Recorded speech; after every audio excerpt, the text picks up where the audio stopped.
quick, as I'm starting here at the bench with the instructions, on the Indian Scouts, the Rogue and the Bobber, you know, I'm 6 feet tall, and the first thing you notice when you sit on it, if I'm gonna guess 5'10" or more, I mean, your knees start to feel like they're in your chest.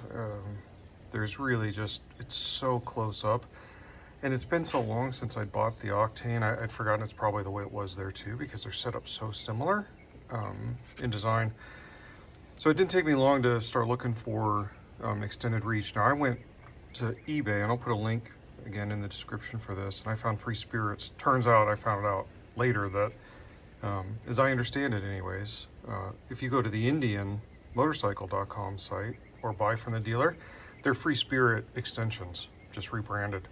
So you could save, I think it's $30 by going to eBay and just buying it from Free Spirit.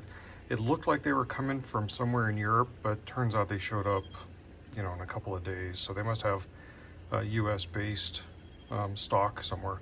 I'm going to run through this just real quick, just so you can see. I'm going to highlight a few different things, and then I'll go back over to the bike. But first, you're going to remove the shift rod. Then you're going to remove the shift side bracket for the peg. So you're going to remove that. Then you're going to mount the extension using the original bolts. You're going to mount that up there, and then you're just going to reattach your floorboard or pegs, whatever you've got there, and the shift arm, the levers there.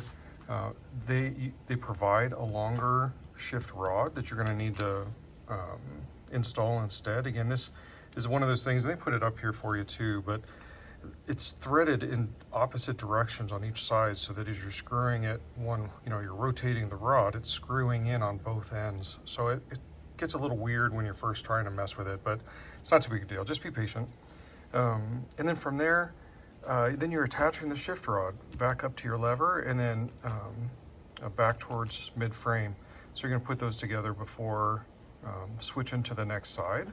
So as you switch to the next side, it's going to be pretty much the same basic thing, but you're going to find that you've got your brake lines, and you're going to need to loosen those. And so that's way up at the front of the bike, and then mid-bike, you're going to need to take those out. There's going to be some zip ties you might need to cut, and then there's spots in the frame where you're going to have new zip ties you're going to want to make sure you've got available, so you can thread those through the designated holes, and then re-tighten your brake line down when it comes time to putting it back together. So you're going to see it's going to point out where a bunch of those are at. You're just going to follow it all the way down to the back, just before the rear wheel tire. Now this is one thing here in the US, I must have spent an hour or two looking for this stupid thing. And I later found out from someone else who had done a video that this appears to be a European component that we don't have on North America bikes.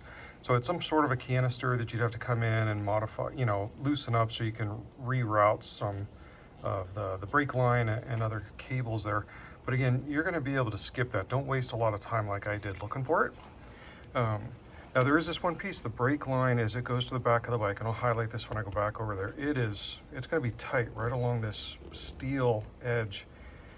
I was afraid that brake line would just rub through at some point and be trouble, but I'm a year now and about 4,000 miles on the bike, and there's been no damage to that brake line of any sort, since doing this. It does, again, it's tight, so you've got to just be patient and make sure you're kind of maneuvering that brake line as you go to reattach the pegs and front brake lever, rear brake lever on the right side of the bike.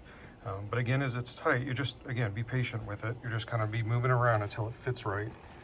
And again, so here's, hey, cut some more zip ties, making sure you're able to get everything stretched out.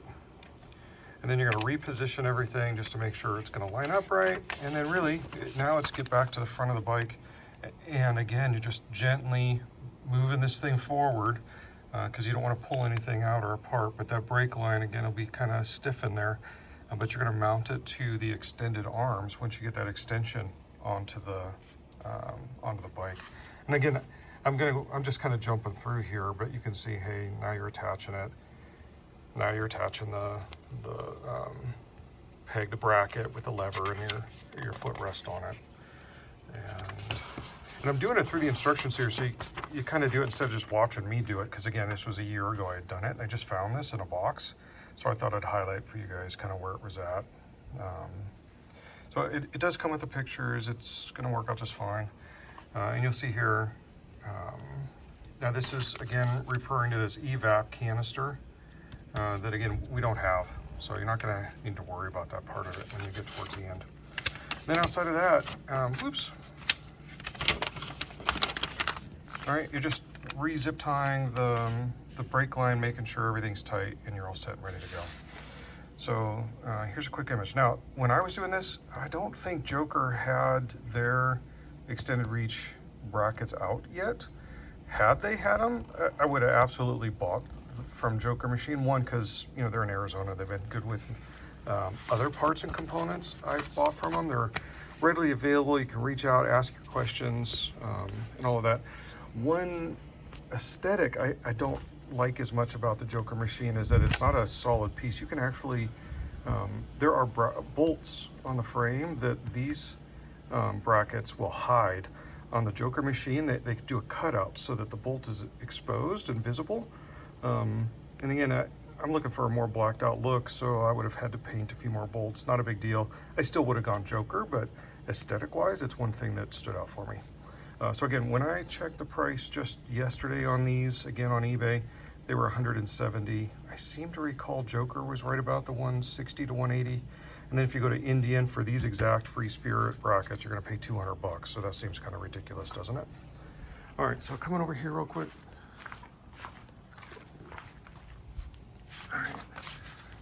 So you can see these are the mounting bolts that you would have had there anyways. But back behind here, there are a couple of other bolts. Now, these are the Dean Speed highway or crash bars, and they do work on these extended reach brackets. So you can use both of them without a problem there. And as I come down, here's an example of, hey, this is a zip tie I had to cut. No, not that one, I'm sorry. It's this one here. You loosen this one, and you come down, and you're not gonna see it down there, but some zip ties you kind of run through. And this is the spot where it gets really tight, right here. You can see there's just not a whole lot of room right there. Oops, sorry, I'm all over the place, aren't I? There you go. So that is tight. There's no way to get any slack in there. Just a hair bit of slack, and that's all I got. But that's the one piece I would call out. And the evap, or whatever it's called, canister, would have been on the other side of the bike, tucked up underneath there. And again, it just doesn't exist on these North America bikes, so you don't have to worry about that part of it. All right, so we're gonna come back up here, show you